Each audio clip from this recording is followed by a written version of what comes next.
Berarti di sini yang pertama ini adalah tahap pencatatan, ya, tahap pencatatan. Sedangkan dari mulai neraca saldo sampai dengan kertas kerja, nah di sini tahap pengintisaran, tahap pengintisaran. Sedangkan dimulai dari sini, ya ini laporan keuangan, semuanya laporan keuangan sampai dengan neraca saldo ini adalah tahap pelaporan, ya, tahap pelaporan. Sudah kita laksanakan prakteknya jurnal umum, ya, mencatat mana yang di sisi debit dan mana yang di sisi kredit. Mekanisme penulisan debit kredit kalian sudah jelas, sudah tahu ya.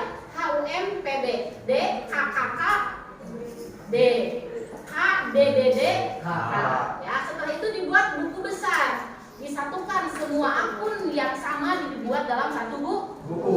Baru setelah itu dibuat neraca saldo. Kas berasalnya berapa, utang dan lain sebagainya dibuat di neraca saldo. Setelah dibuat neraca saldo nanti ada data penyesuaian.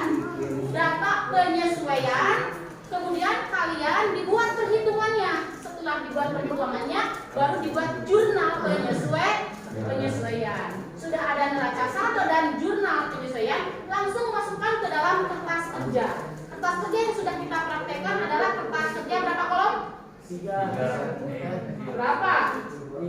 10 kolom. Ya, 10 kolom. Ya. Neraca saldo simpan di kolom neraca saldo, jurnal penyesuaian simpan di kolom penyesuaian. Lalu simpan di NSD, neraca saldo disesuaikan adalah hasil penjumlahan atau pengurangan atau hanya memindahkan yang ada di neraca saldo dan di jurnal penyesuaian. Neraca saldo ada, jurnal penyesuaian tidak ada, berarti simpan sejumlah yang ada di neraca saldo di sisi apa. Di jurnal penyesuaian ada, di neraca saldo tidak ada, pindahkan yang ada di jurnal penyesuaian. Di neraca saldo ada, di penyesuaian ada. Lihat, sama-sama debit diapakan? Dijumlahkan. Sama-sama kredit diapakan? Dijumlahkan. Salah satu debit kredit dikurangi.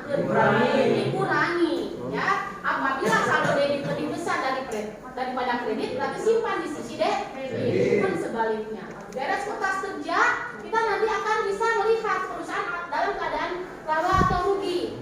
Ya, kalau sisi debit lebih besar daripada sisi kredit di kolom laba rugi, artinya laba atau rugi. Ya, sisi debit lebih besar daripada sisi kredit. Di sisi debit itu apa? Beban. Di sisi kredit? Pendapatan. Apabila beban lebih besar daripada pendapatan, laba rugi. Pun sebaliknya, kalau beban yang lebih kecil daripada pendapatan berarti laba. Baru kita buatnya di neraca. PB sudah masuk ke laba rugi, tinggal sisanya H, U, dan M. Harta di sisi debit, utang modal di sisi kredit. Apabila harta lebih besar daripada utang dan modal, laba rugi. Harta lebih besar daripada utang, laba. Sebaliknya kalau dia harta lebih kecil daripada utang dan modal, berarti rugi. Kita buat laporan keuangan. Tahapannya harus seperti ini, yang ngobrol dengan awas bisa. Laporan laba rugi panggilannya. Paling dulu laporan laba rugi. Setelahnya adalah laporan perubahan modal. Ini adalah neraca. Kalian tidak bisa seenaknya dibikin itu ya. Kenapa? Laporan neraca tidak bisa dibuat kalau kita belum tahu perusahaan laba atau rugi. Ya, modal berubah atau tidak bisa dibuat kalau kita belum tahu laba atau rugi.